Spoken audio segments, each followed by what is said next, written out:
Assalamualaikum warahmatullahi wabarakatuh. Selamat sore teman-teman.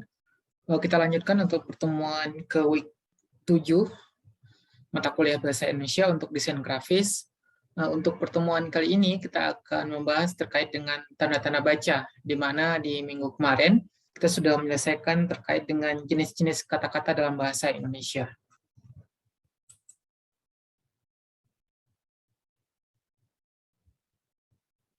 Jadi yang akan kita bahas di sore hari ini adalah yang pertama adalah tanda titik. Jadi paling tidak ada 5 case atau 5 situasi di mana kita harus sangat berhati-hati dan juga harus mengetahui di manakah tanda titik ini harus kita masukkan dalam sebuah kalimat atau dalam sebuah kata.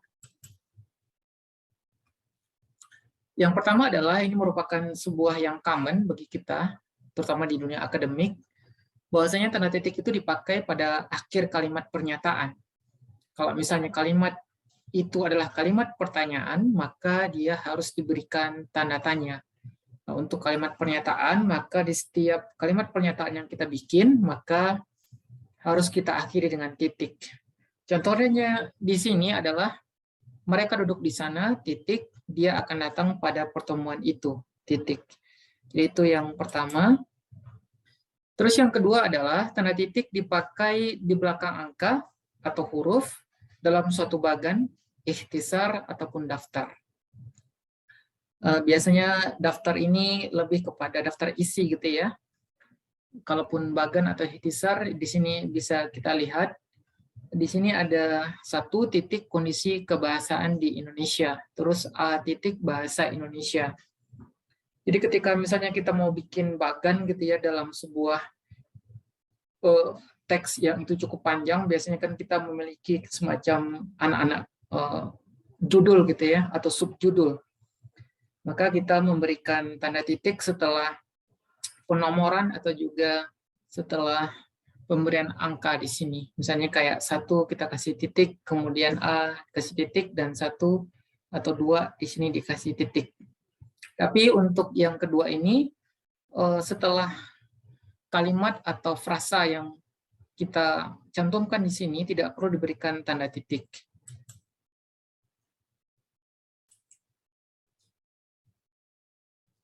Kemudian yang ketiga, tanda titik itu dipakai untuk memisahkan angka, jam, angka jam gitu ya, kemudian juga ada menit dan juga detik. Jadi misalnya kita untuk memenggal dan menunjukkan bahwasanya sekarang pukul 1 lewat 35 menit lebih 20 detik, itu bisa dengan cara seperti ini. 01.35.20. Dan untuk di ujungnya itu tidak perlu kita kasih titik. Jadi cukup di antara jam dengan menit, kemudian menit dengan detik saja. Kemudian yang keempat, untuk pemakaian tanda titik, ada di situasi di mana kita memakai titik untuk daftar pustaka. Jadi di antara nama penulis, kemudian tahun, judul tulisan, kemudian nanti juga ada penerbit gitu ya, dan juga tempat terbit, maka kita membutuhkan titik di sana untuk memisahkan kategori-kategori yang ada di sini. Nah, misalnya seperti di daftar pustaka, setelah nama gitu ada titik di sini, Mulyono, Anton M, titik, 1989, kemudian ini nama judul bukunya, Kembara Bahasa, titik, Jakarta. Untuk penerbitnya nanti diawali dengan huruf titik 2. Jadi seperti itu kalau misalnya kita masuk ke daftar pustaka.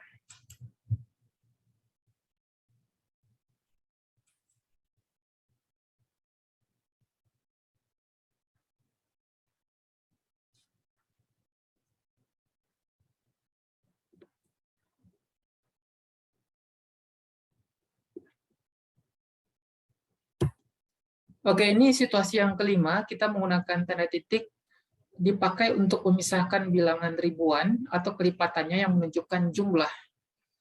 Jadi kalau misalnya kita ingin menuliskan angka 225 miliar rupiah, karena di sini ada nolnya, ada 9 gitu ya, ini miliar rupiah, sehingga orang tidak kesulitan untuk melihat ini ada berapa nol, sehingga dia bisa mengkategorisasikan ini merupakan triliunan atau miliaran atau jutaan, maka di sini kita bisa memberikan tanda titik. Kalau untuk rupiah biasanya per 3 angka 0 gitu ya, maka itu dikasih titik.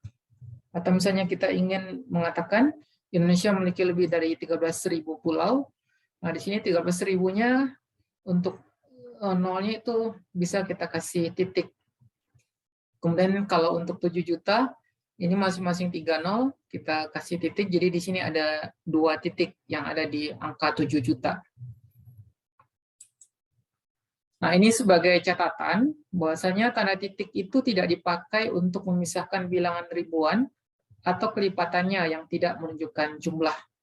Jadi misalnya kalau kita ingin menunjukkan tahun gitu ya, tahun itu kan misalnya kayak tahun 2000, nah itu tidak perlu dikasih titik setelah angka 2, atau di tahun 1500. Jadi setelah angka 1 itu tidak perlu kita kasih tanda titik.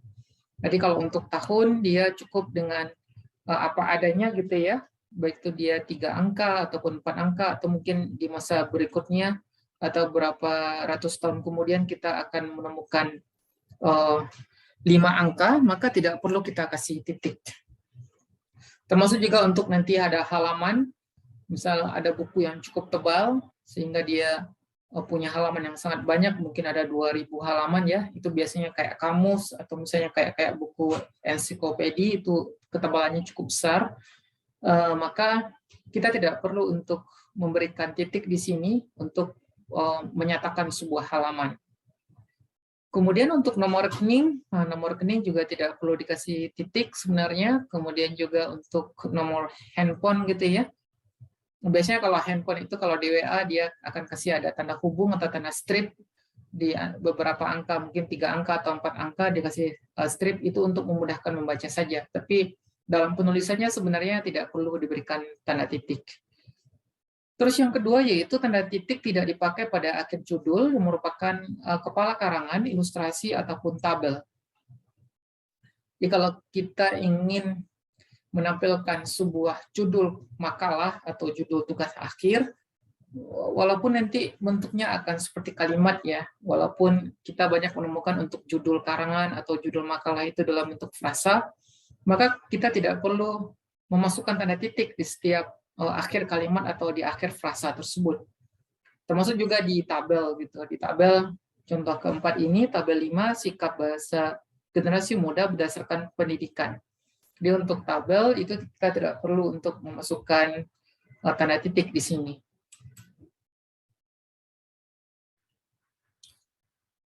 Oke, selanjutnya adalah tanda titik itu tidak perlu dipakai di belakang alamat penerima dan pengirim surat, serta tanggal surat. Jadi ini contohnya, kalau misalnya kita ingin membuat alamat surat untuk koresponden gitu ya, untuk berkorespondensi, maka di sini kita tidak memerlukan titik, kecuali untuk beberapa hal yang itu memang sudah aturannya memakai titik. Misalnya kayak YTH, setelah YTH kita harus kasih tanda titik, baru jabatan ataupun misalnya nama orang yang ingin kita kirimi surat. Termasuk juga nomor jalan gitu ya, atau nomor rumah misalnya. Nah, itu setelah nomor ini perlu dikasih titik. Tapi misalnya kayak setelah 10330 ini tidak diberikan tanda titik, atau kepada nama penerima surat tersebut itu tidak perlu juga dikasih tanda titik. Nah, di sini juga ada contoh berikutnya, hampir sama dengan yang di atas gitu ya. Kecuali titik yang untuk Indrawati M-Home ini merupakan titik yang merupakan dia termasuk itu ya, sesuai dengan kaidah dari akronim dan juga singkatan, terutama untuk gelar, maka dia sebenarnya hanya titik ikutan, bukan titik untuk menunjukkan berakhirnya sebuah kalimat atau frasa gitu. Tapi dia sudah merupakan titik dari ikutan, merupakan kaidah dari ketika kita bikin singkatan atau juga bikin akronim. Oke, selanjutnya adalah terkait dengan tanda koma. Ini merupakan materi tanda-tanda dalam bahasa Indonesia yang akan kita pelajari. Yang pertama yaitu tanda koma dipakai di antara unsur-unsur dalam suatu pemerincian atau pembilangan. Jadi kalau misalnya kita ingin menyebutkan beberapa nama barang dan kita jajarkan gitu ya, mungkin lebih dari 2 barang, 3 atau 5 barang, maka untuk memenggal di masing-masing barang tersebut kita memberikan tanda koma di sini. Contoh yang pertama, telepon seluler, koma, komputer, koma, atau internet bukan barang asing lagi. Titik. Kemudian buku, koma, majalah, koma, dan jurnal termasuk sumber kepustakaan. Jadi teman-teman bisa perhatikan di sini apakah sebelum kita membuat dan atau di sini ternyata di contoh ini kita menemukan ada koma ya. Ada tanda koma di sini. Walaupun di beberapa tulisan yang saya perhatikan di bahasa Inggris ataupun di bahasa Indonesia sebelum kata hubung ini dan atau kata atau gitu ya, ketika dia mendaratkan berapa barang itu tidak perlu dikasih koma. Tapi di sini kita melihat bahwasannya sebelum kata atau dan juga sebelum kata dan dia dikasih koma di sini. Kemudian yang kedua,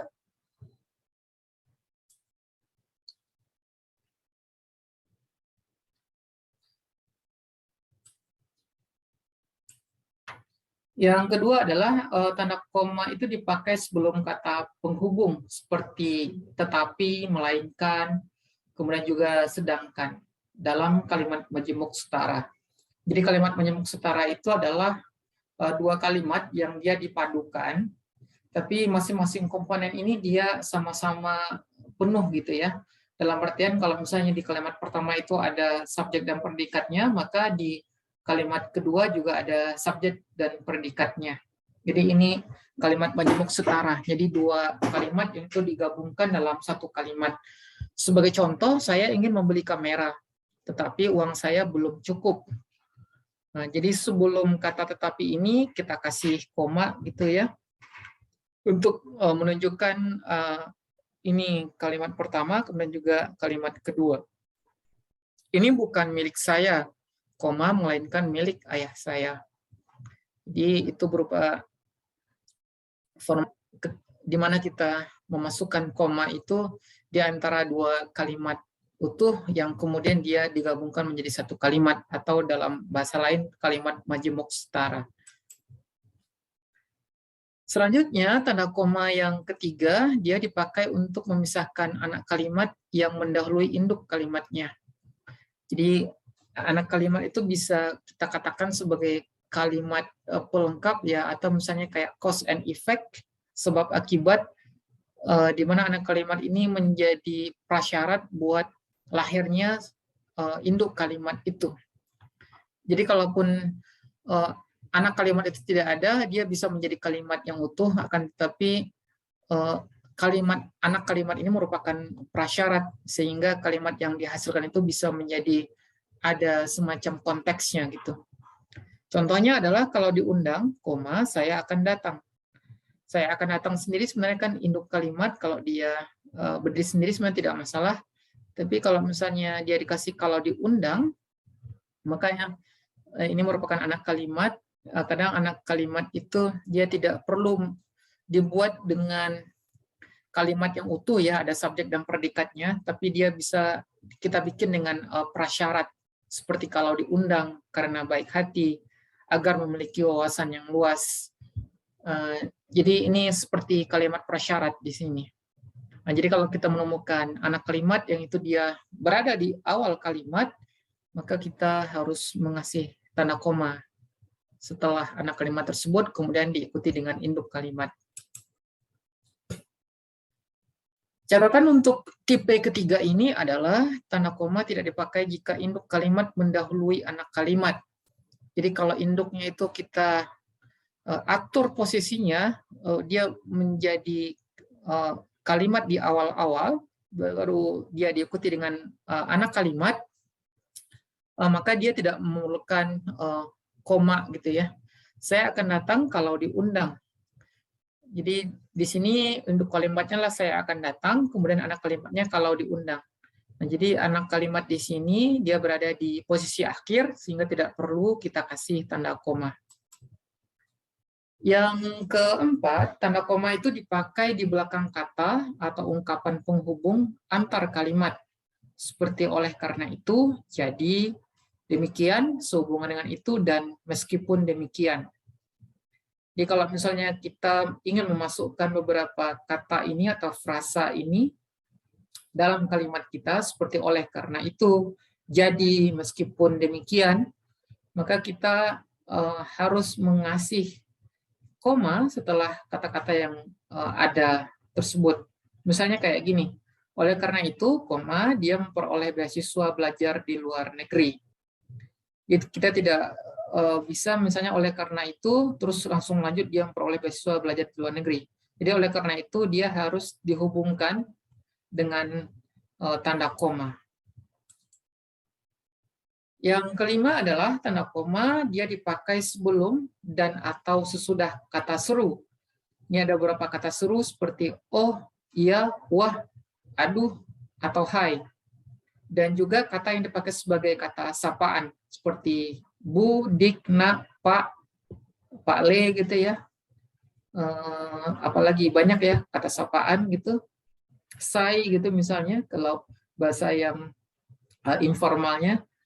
Misalnya kayak kata seru, misalnya, oh begitu. Jadi setelah kata seru tersebut kita kasih koma.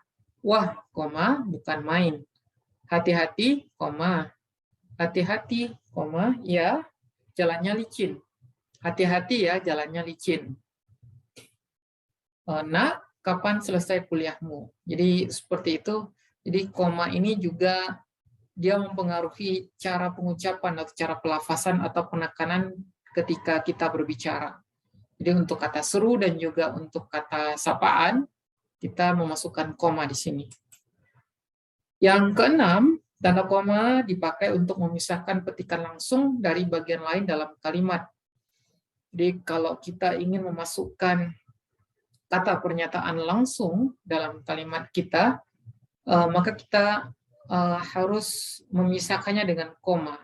Seperti misalnya di sini, kata nenek saya, koma, kita harus berbagi dalam hidup ini, titik, tutup kurung di akhir gitu ya. Kita harus berbagi dalam hidup ini, koma, kata nenek saya, karena manusia adalah makhluk sosial. Jadi itu terkait dengan tanda koma yang itu dalam petikan langsung. Nah, ada catatan untuk perihal ini, di mana tanda koma itu tidak dipakai untuk memisahkan petikan langsung yang berupa kalimat tanya, atau kalimat perintah, atau kalimat seru dari bagian lain yang mengikutinya. Di salah satu misalnya kalimat tanya yang contoh pertama ini, di mana saudara tinggal? Tanya Pak Lurah. Jadi kalau dia bentuk tanda tanya, kita tidak perlu untuk memberikan koma di sini, karena bisa double tandanya gitu ya. Nah, terus masuk ke dalam kelas sekarang. Itu kalimat perintah, perintahnya. Jadi karena sudah ada tanda seru di sana, maka kita tidak perlu untuk memasukkan tanda koma. Wow, indahnya pantai ini. Ini merupakan kalimat seru gitu ya, sebuah ungkapan. Ini cukup dikasih tanda seru saja dan tidak perlu dikasih tanda koma. Kemudian yang ketujuh adalah tanda koma itu dipakai di antara, ada beberapa hal di sini ya, nama dan alamat, kemudian bagian-bagian alamat, tempat dan tanggal, serta nama tempat dan wilayah atau negeri yang ditulis secara berurutan. Jadi kalau misalnya kita ingin bikin alamat, tapi kita cara membikinnya itu berbeda dengan contoh yang tadi. Kalau yang tadi itu, contohnya itu adalah nama, kemudian dia turun ke bawah gitu ya, alamatnya, jalannya, atau misalnya nama gedungnya gitu, dia turun ke bawah, maka kita tidak perlu memberikan nama koma, tanda koma. Tapi kalau misalnya kita membuat itu secara berurutan gitu ya, tidak kita kasih spasi ke bawah gitu, atau tidak kita turunkan ke bawah, maka caranya adalah dengan memberikan koma di masing item yang ada di sini. Misalnya kayak saudara Abdullah, koma, jalan kayu manis, koma kelurahannya apa, koma kecamatan, koma Jakarta.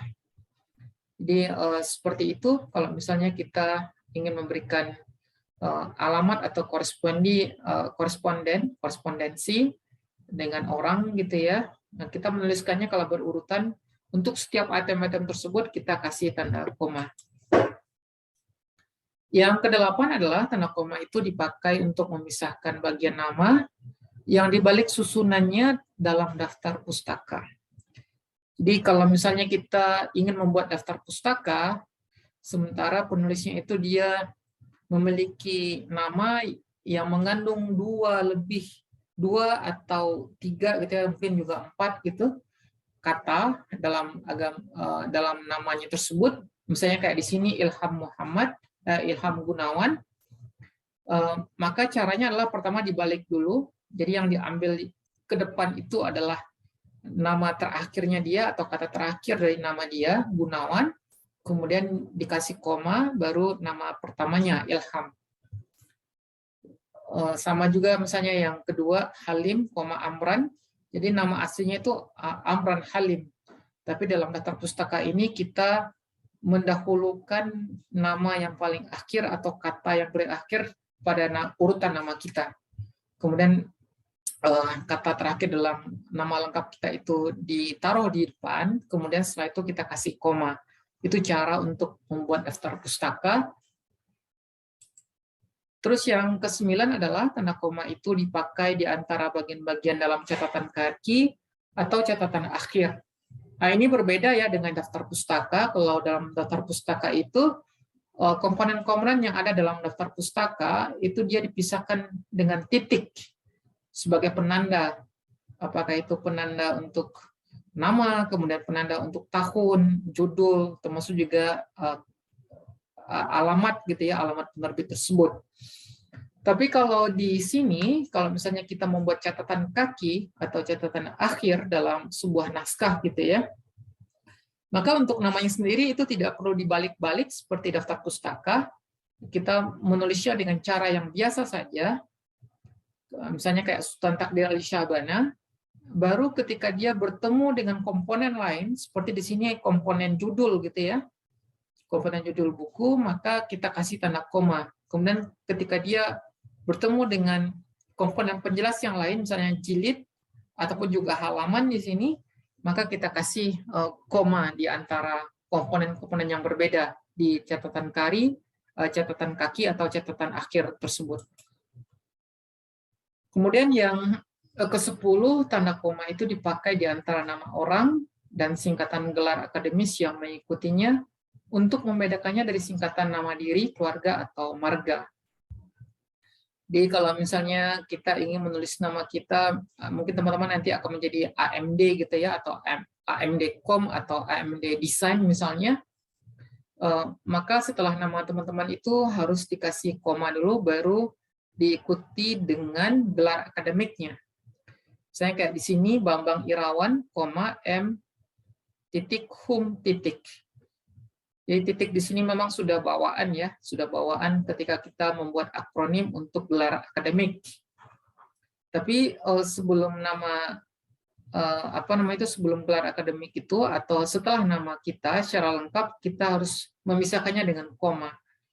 Nah, kita bisa bandingkan misalnya antara nama yang itu mengandung unsur gelar akademik dengan nama yang itu dia mengandung unsur nama diri, keluarga ataupun nama marga. Nah, misalnya di sini ada contoh Siti Khadijah, M.A. MA di sini dia berarti gelar, Master of Arts.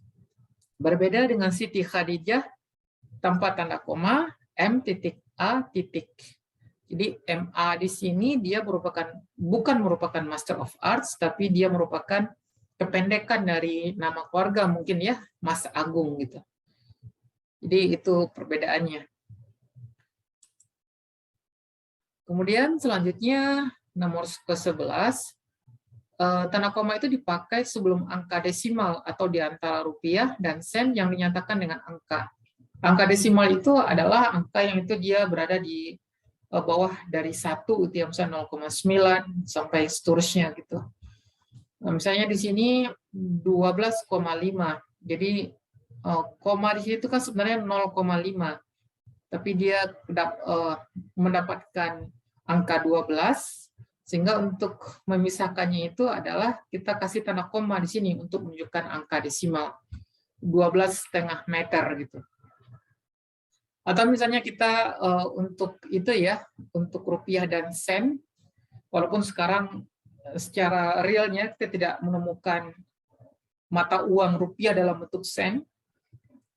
Kalau di UK itu ada pound sterling, kemudian juga yang sennya ini namanya itu pence, atau biasanya disebut juga p gitu ya. Jadi untuk membedakannya ini memang kita kasih koma di sini. Biasanya ini terjadi di ranah akuntansi gitu ya. Mungkin ada tagihan-tagihan, misalnya kayak tagihan listrik, yaitu dia ada sennya gitu. Walaupun nanti untuk penagihannya itu bisa naik ke atas, digenapkan, atau digenapkannya itu ke bawah, tergantung dari regulasi dari masing-masing perusahaan tersebut. Tapi kalau misalnya dia mengandung rupiah itu mengandung angka sen, maka kita harus kasih koma di sini. Yang ke-12 itu tanda koma dipakai untuk mengapit keterangan tambahan atau keterangan posisi.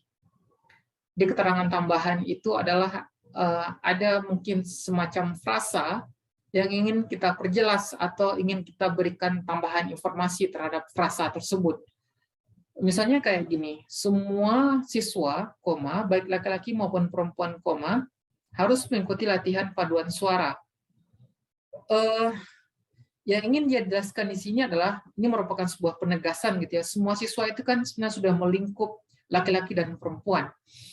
Tapi di sini dia ingin memberikan keterangan tambahan, atau dia ingin mempertegas, baik laki-laki maupun perempuan. Kemudian di sini juga ada contoh Soekarno, Presiden pertama RI, jadi kata informasi atau keterangan tambahan yang diberikan ini merujuk kepada Soekarno. Jadi kalau kita ingin memberikan tambahan informasi terhadap mungkin nama orang, ataupun juga nama tempat gitu ya, atau mungkin ada sesuatu yang ingin kita perjelas, itu bisa kita akali dengan memberikan tanda koma di antara kalimat penjelas ataupun juga frasa penjelas yang ingin kita masukkan dalam sebuah kalimat. Sekarang kita coba bandingkan dengan keterangan pewatas yang. Jadi kalau misalnya keterangan tambahan atau informasi tambahan tersebut kita berikan kata yang, maka dia tidak perlu kita kasih tanda koma. Jadi yang ini sudah mewakili tanda koma gitu ya. Misalnya, siswa yang lulus dengan nilai tinggi akan diterima di perguruan tinggi itu tanpa melalui tes. Jadi di sini sebenarnya kan kalau siswa akan diterima di perguruan tinggi itu tanpa tes, itu sebenarnya bisa, gitu ya. Tapi dia ingin memperjelas atau memberikan informasi tambahan, siswa yang seperti apa sih yang dia masuk perguruan tinggi itu tidak melalui tes atau tanpa melalui tes. Maka kita bisa menambahkan yang di sini. Nah, kalau yang sudah ada, maka kita tidak perlu untuk memasukkan tanda koma dalam kalimat tersebut. Oke, ini yang terakhir. Untuk situasi atau kondisi di mana kita harus memberikan tanda koma. Tanda koma itu dipakai di belakang keterangan yang terdapat pada awal kalimat untuk menghindari salah baca atau salah pengertian. Jadi kalau misalnya kita merasa akan ada kalimat-kalimat yang itu mungkin bisa ambigu gitu ya, maka kita bisa memberikan tanda koma di sini untuk menghindari orang salah tafsir terhadap kalimat yang kita bikin, terutama sekali untuk kalimat-kalimat yang tertulis gitu ya. Misalnya dalam pengembangan bahasa, dapat memanfaatkan bahasa daerah. Atas perhatian saudara, kami ucapkan terima kasih.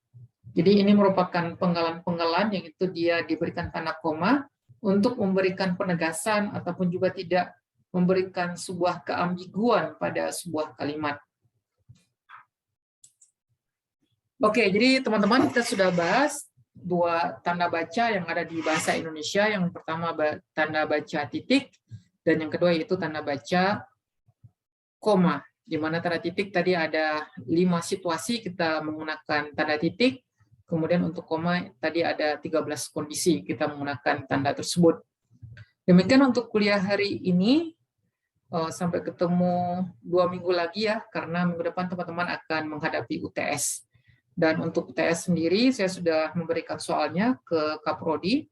Jadi teman-teman saya minta untuk pertama adalah ada 9 pertanyaan, dan masing-masing pertanyaan itu ada 2 soal, untuk merevisi atau mengubah kalimat tersebut menjadi kalimat yang itu baik sesuai dengan standar kaidah bahasa Indonesia.